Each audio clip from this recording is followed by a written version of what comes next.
ದೇವಿ ಶ್ರೀ ತುಳಜಾ ಭವಾನಿ ದೈವ ಮಾರ್ಗ. ಭಾಳ ದಿವಸದ ಮೇಲೆ ವೀಡಿಯೋಗೆ ಬಂದಿದ್ದೀನಿ. ಕಾರಣ ಇಷ್ಟೇ, ಒತ್ತಡ, ಬ್ಯುಸಿ ಜಾಸ್ತಿ. ನೋಡಿ, ದೇವ್ರ ಊರಿಗೆ ಜಾತ್ರೆಗೆ ಬಟ್ಟೆ ಎಲ್ಲ ತಗೋತಾ ಇದ್ದೀವಿ.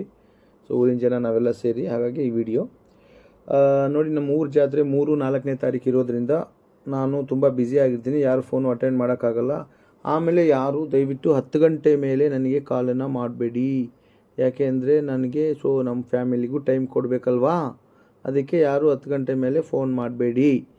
ನಾನು ನಿಮಗೆ ವಾಯ್ಸ್ ಮೆಸೇಜ್ ಹಾಕಿ ವಾಯ್ಸ್ ಮೆಸೇಜಲ್ಲೇ ಮಾತಾಡ್ತೀನಿ. ನೀವು ಕಾಲ್ ಮಾಡ್ತಾಯಿದ್ರೆ ನಾನು ನಮ್ಮ ಫ್ಯಾಮಿಲಿಗೂ ಟೈಮ್ ಕೊಡಬೇಕಲ್ವಾ. ಹಾಗಾಗಿ ದಯವಿಟ್ಟು ನೀವು ವಾಯ್ಸ್ ಮೆಸೇಜ್ ಹಾಕಿ ವಾಯ್ಸ್ ಮೆಸೇಜಲ್ಲೇ ಮಾತಾಡ್ತೀನಿ. ಹಾಗೆ 3-4ನೇ ತಾರೀಕು ಹಬ್ಬ ಇರೋದ್ರಿಂದ ನಾವು ಜೋರಾಗಿ ಏನು ಮಾಡ್ತಾಯಿಲ್ಲ. ನಾವು ನಮ್ಮ ಮನೆಯವರು ಬಾಣ್ತಿ ಇರೋದ್ರಿಂದ ನಾವು ಅದು ಸಿಂಪಲ್ಲಾಗಿ ಮಾಡ್ತಾಯಿದ್ದೀವಿ. ಇಲ್ಲಾಂದರೆ ಎಲ್ರಿಗೂ ಕರೆಯುವಂಥ ಒಂದು ಕೆಲಸ ಮಾಡ್ತಾಯಿದ್ದೆ. ನಾನು ಸಪ್ರೇಟಾಗಿ ಏನಾದರೂ ಒಂದು ದಿವಸ ಮಾಡುವಂಥ ಸಂದರ್ಭ ಬಂದರೆ ಖಂಡಿತವಾಗ್ಲೂ ಎಲ್ರಿಗೂ ಕರಿತೀನಿ. ಹಾಗಾಗಿ ಈಗ ಆ ವಿಚಾರ ಹೇಳಲಿಕ್ಕೆ ನಾನು ಕಾಲ್ ಮಾಡಿದೆ. 3-4ನೇ ತಾರೀಕುವರೆಗೂ 5ನೇ ತಾರೀಕುವರೆಗೂ ನಾನು ನಿಮ್ಮ ಯಾರಿಗೂ ಸಿಗೋದಿಲ್ಲ. ಯಾಕಂದರೆ ದೇವ್ರು ಹೊತ್ಕೊಂಡಿರ್ತೀವಿ, ಕೆಲಸ ನಡೀತಿರ್ತೈತೆ. ಸೊ ವಿಡಿಯೋ ಅವಾಗವಾಗ ದೇವ್ರದ್ದು ಬಿಡ್ತಾ ಇರ್ತೀವಿ, ನೋಡ್ಕೊಳ್ಳಿ. ಯಾರೂ ನಮ್ಮನ್ನು ಫೋನ್ ಎತ್ತಿಲ್ಲ ಅಂತ ಬೇಜಾರು ಮಾಡ್ಕೊಳ್ಳೋ ಪ್ರಯತ್ನ ಮಾಡಬೇಡಿ.